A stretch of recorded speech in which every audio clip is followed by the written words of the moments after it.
Hola,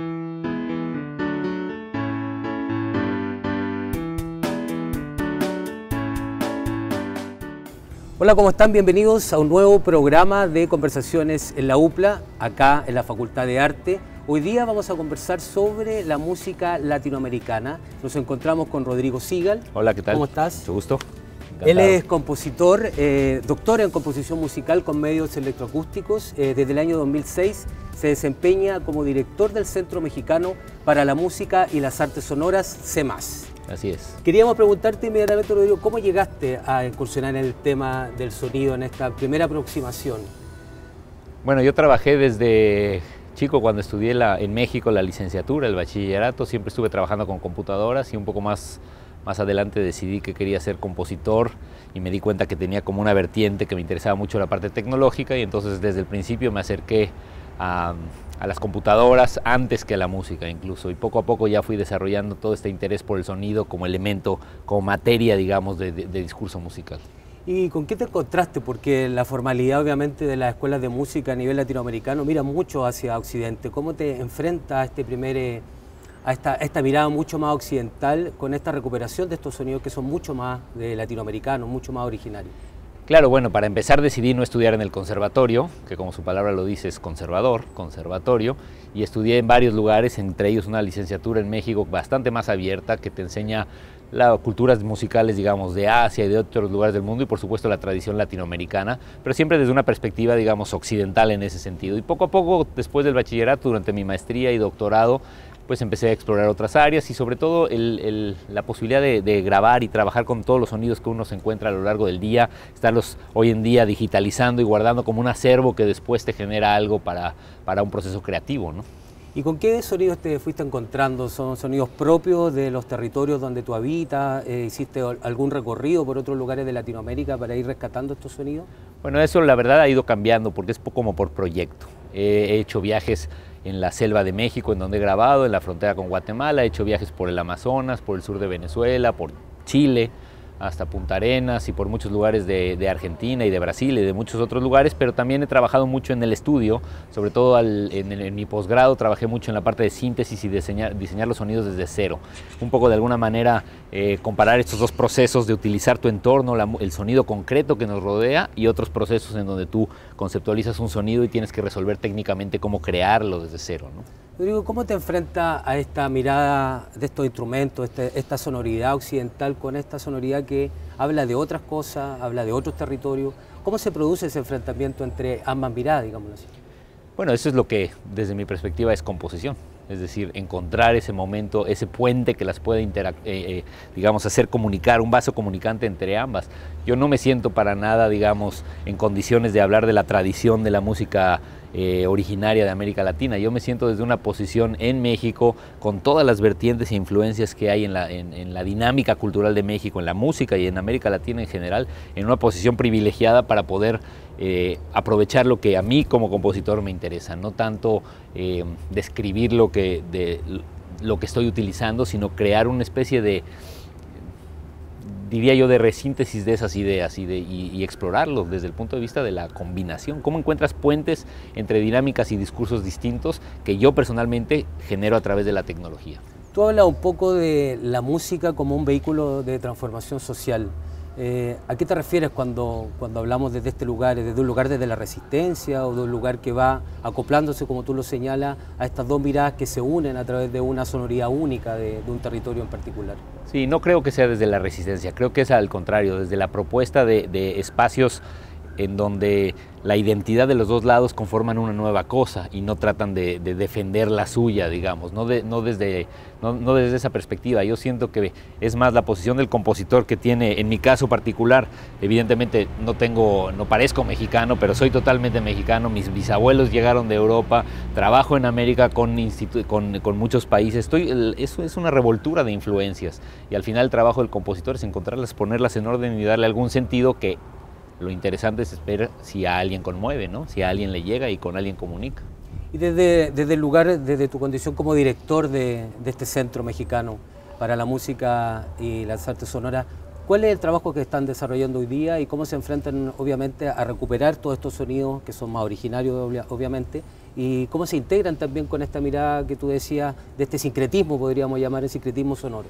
Bueno, ahí es un trabajo más desde una perspectiva institucional, es un centro público del Gobierno de México que lo que busca es generar un espacio en donde justamente todas estas influencias tengan una salida a través de la tecnología. Entonces tenemos cursos por supuesto cursos técnicos de aprender a usar las herramientas, pero sobre todo creo que lo importante es estos espacios más de comunicación entre artistas locales y extranjeros, sobre todo latinoamericanos, por supuesto mexicanos, pero centroamericanos y sudamericanos permanentemente, en donde hay una especie de creación de redes que eventualmente generan proyectos muy interesantes. Tenemos más de 50 obras creadas en los últimos 2 años nada más con instrumentos originarios y nuevas tecnologías. Tenemos proyectos, digamos, específicos para sitios, tenemos reapropiación del espacio público con nuevas tecnologías, todo siempre con un vínculo al sonido, pero con ramas hacia la danza, con ramas hacia el video, con ramas hacia otras disciplinas, que yo creo que al final el centro, lo que se ha convertido al ser un espacio público es que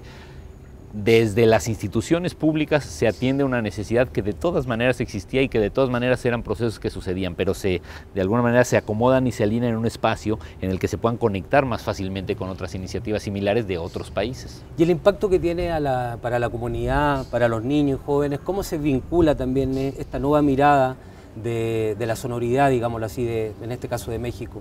¿Cómo se vinculan con Eso es una muy buena pregunta. Nosotros tenemos un programa particular que se llama Acercamientos Sonoros, en donde una vez a la semana vienen niños jóvenes, digamos hasta 14 o 15 años, a pasar un día en el CEMAS, en donde trabajan con tabletas, en donde escuchan el sonido, pero no música.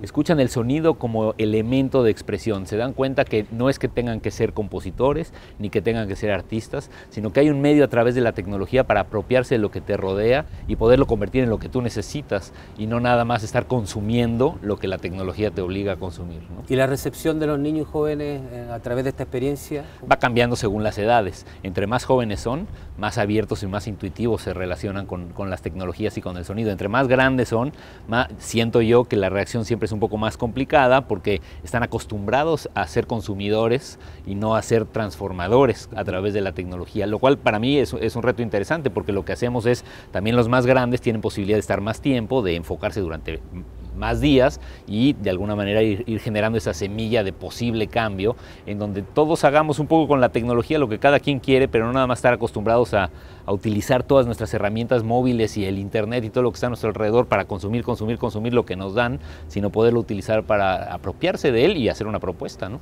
Rodrigo, y en lo práctico, con algunos ejemplos tal vez para poder comprender esta experiencia, ustedes toman sonidos del territorio, los mezclan con ya elementos más electroacústicos.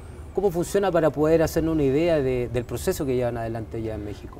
Bueno, el centro en sí mismo, al ser un centro tan diverso, hay todo tipo de propuestas, ¿no? Hay gente que graba, que después procesa, gente que más bien hace una búsqueda más como musicológica, de investigación, hay gente que está más en lo etnográfico, podría ser, o gente que va a las comunidades, busca lo tradicional, tal vez los lleva al estudio, es decir, hay todo tipo de perspectivas. Personalmente me interesa mucho el proceso de grabación en los espacios, es decir, de yo ir al lugar, grabar lo que está sucediendo, un paisaje sonoro, una alteración, una recuperación del patrimonio sonoro intangible, patrimonio intangible, como se podría llamar, pero yo creo que la gran virtud de un centro público como el CEMAS es que justamente están todas esas perspectivas, desde la gente que trabaja a nivel instrumental, de un punto de vista teórico más occidental, hasta la gente que realmente improvisa y sale a la calle y pone un video o está de alguna manera como improvisando sobre lo que se encuentra. Así que en ese sentido el CEMAS en sí mismo no tiene una identidad que yo te podría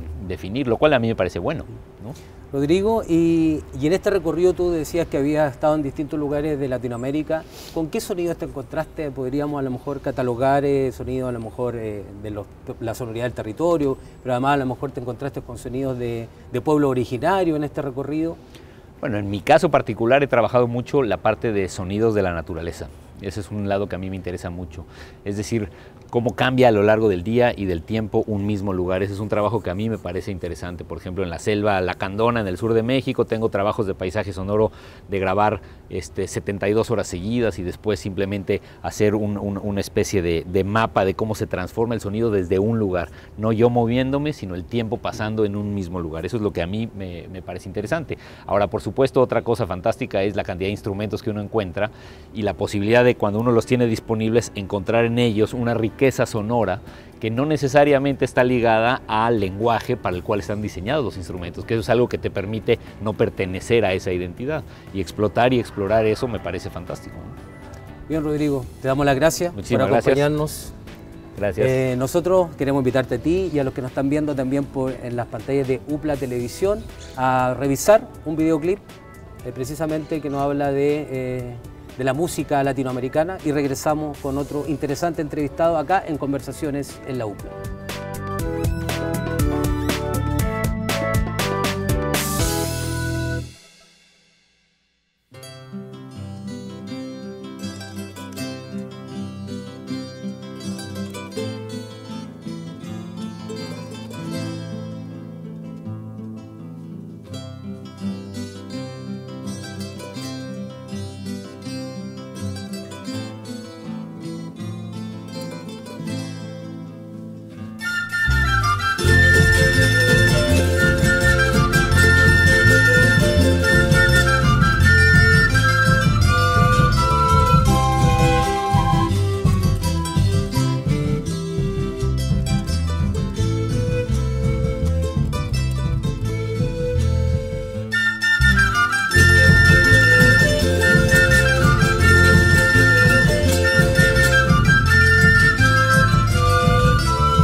Y seguimos hablando sobre música latinoamericana acá en el patio de la Facultad de Arte de la Universidad de Playa Ancha, en Conversaciones en la UPLA. Nuestro siguiente invitado es Diego Makedonsky. ¿Cómo estás? Bienvenido a nuestra universidad. Su obra se inscribe dentro de la música electroacústica, también la música experimental, y hoy día hablaremos sobre los procesos que se están viviendo en Argentina y también sobre algunos conceptos que tú tratas de instalar en tu obra, en tu discurso en este caso. Queremos partir preguntándote cómo nace esta necesidad de registrar el tema sonoro también en tu trabajo y en tu obra. Bueno, mi formación originaria es de conservatorio. Yo soy originalmente profesor de guitarra. Y casi inmediatamente que egresé del conservatorio empecé a advertir que había algo que no funcionaba respecto a esa tradición y el ambiente cultural en el cual uno teóricamente se tendría que desenvolver. Eso me llevó a empezar a recorrer otros caminos más experimentales, a incursionar más en el terreno de la composición con medios electroacústicos y finalmente a volcarme netamente a un aspecto más experimental, y a partir de una tesis de maestría en la cual aún estoy trabajando, hubo un vuelco hacia la escucha en lugar del objeto sonoro, un vuelco hacia la escucha, hacia el acto de escuchar. Y ahí empezó a tomar mucha relevancia la fonografía experimental como instrumento de ese cambio de polaridad, por decirlo de alguna manera.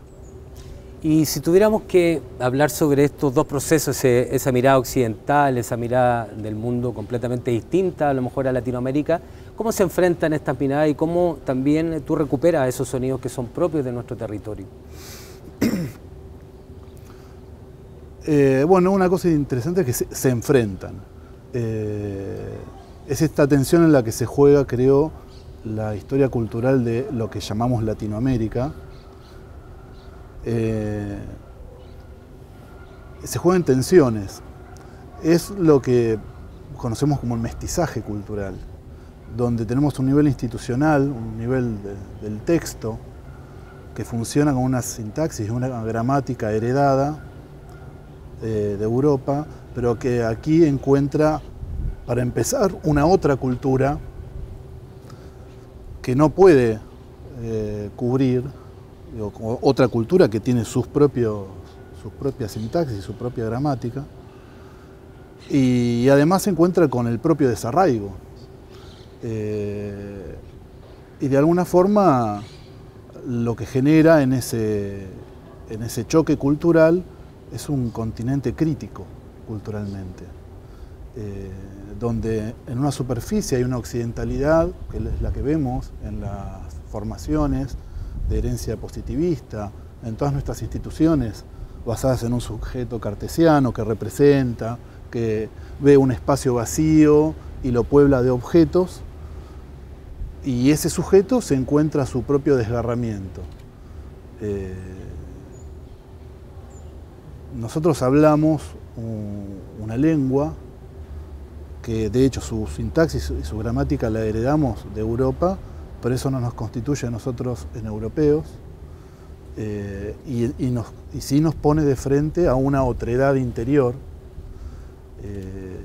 que no es esa otredad que puedo representar, sino aquella que se me escapa. Y es porque se me escapa que me fuerza un diálogo. Y en ese sentido, me parece que encontrar el punto de crisis es encontrar lo que podemos pensar como escuchar situadamente,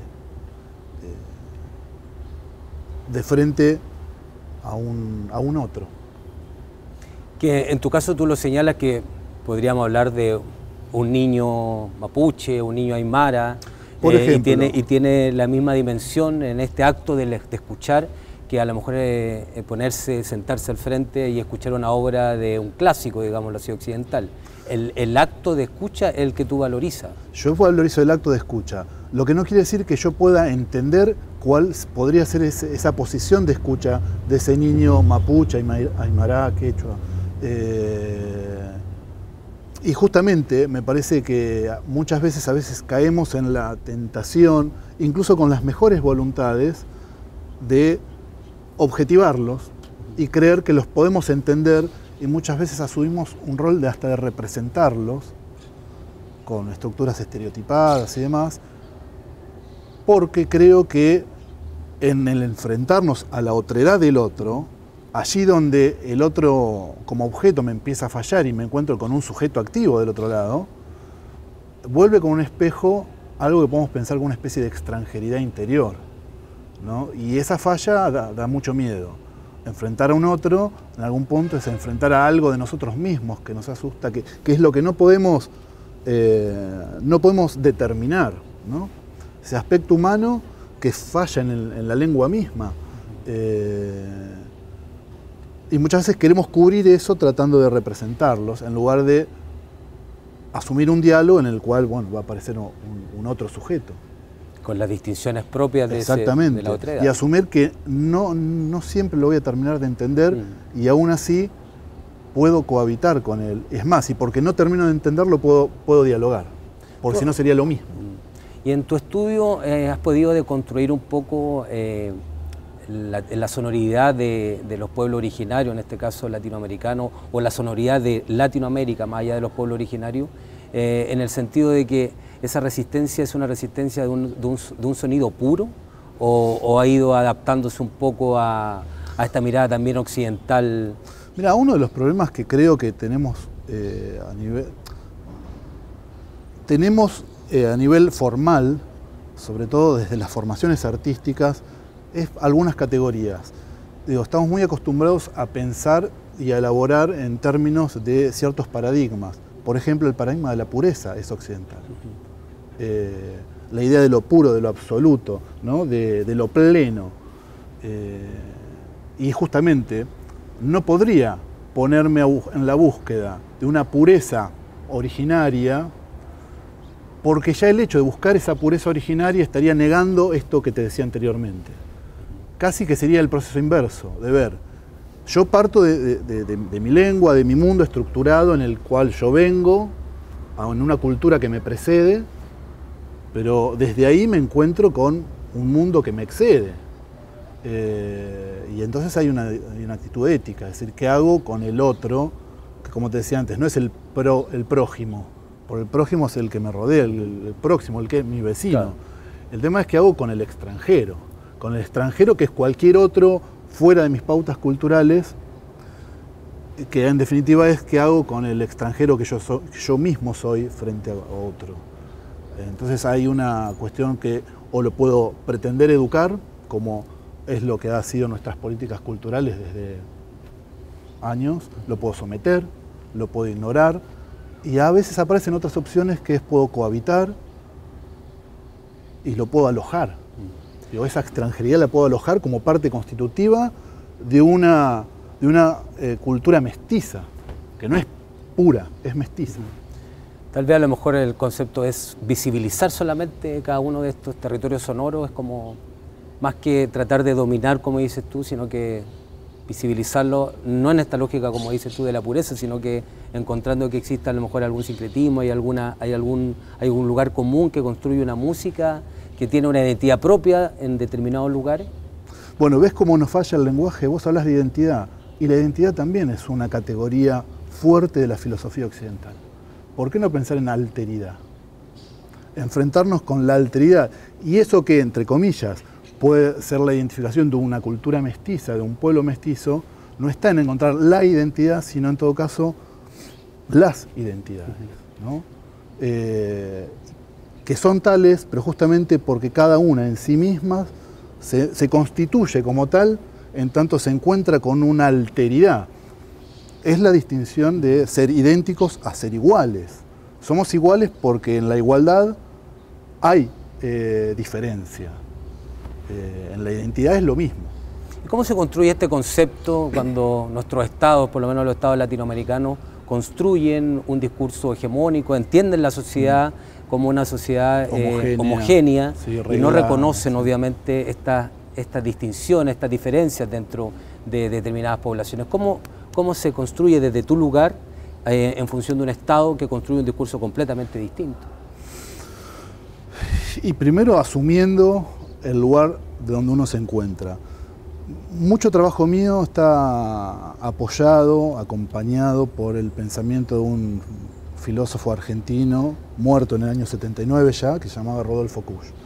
Toda su obra está dedicada a pensar esto de la cultura latinoamericana, o a tratar de articular algo en función del pensamiento latinoamericano, donde, bueno, encuentra esta cuestión del mestizaje como un aspecto crítico, ¿no? Donde, por ejemplo, no habría la posibilidad de una ontología pesada, sino más bien una instancia preóntica a partir de la cual recién se podrían pensar nuevas instituciones. Pero un aspecto curioso que lo distingue de muchos pensadores es que él se asumía como un ciudadano formado en la academia, de tradición occidental, en Buenos Aires, pero desde ese lugar asumía la propia crisis, que implica crisis existencialmente hablando, y qué pasaba con el encuentro con una América profunda, que América profunda eran las culturas originarias, que de hecho estudió, pero también eran los barrios periféricos, también eran las ritualidades cotidianas de cada uno, era lo que no estaba en función de un utilitarismo que es el que exige estas condiciones que la sociedad occidental exige. Es uno mismo en el fondo de su casa. Ahí también está la América profunda. Entonces, el punto no es tanto dar con algo que uno puede decir, esto es ontológicamente lo latinoamericano, porque no habría ese objeto ontológico, sino dar casi con una actitud. Por eso, en esto de la actitud, a mí no me interesan tanto determinar qué tipo de objetos formales, semánticos encuentro diseminados por el territorio latinoamericano, sino, en todo caso, yo me preguntaría, ¿cómo escuchamos? ¿No? ¿Qué posiciones de escucha tenemos? Y ahí sí creo que se pueden advertir diferentes posiciones de escucha, que tienen que ver específicamente con esta ética, de dejar abierto o dejar cerrado, de estar disponible ante un mundo que me rodea, ante lo extranjero, ante el paisaje, ante el prójimo, ante todo lo que me rodea, y habitando con el otro, o una actitud que pretende cerrar, dominar, educar, eliminar, etcétera, que en definitiva tiene que ver con el miedo, ¿no? Diego, interesante la conversación, podríamos seguir hablando, pero el tiempo se nos acaba. Queremos agradecer tu tiempo, tu participación en nuestro país, en estos talleres que están realizando. Esperar desde acá que esto, lo que tú planteas, también vaya rompiendo un poco, y las políticas públicas que son fundamentales a la hora de construir esta nueva ciudadanía, esta alteridad que tú señalas también sea recibida y llevada a cabo por nuestro gobierno latinoamericano. Muchas gracias. Muchas gracias a ustedes. Bueno, y nosotros estamos llegando al fin de un nuevo capítulo de Conversaciones en la UPLA. Nos despedimos desde la Facultad de Arte y los esperamos en un nuevo capítulo. Puede revisar este programa en uplatv.cl. Nos vemos. Gracias nuevamente. Gracias.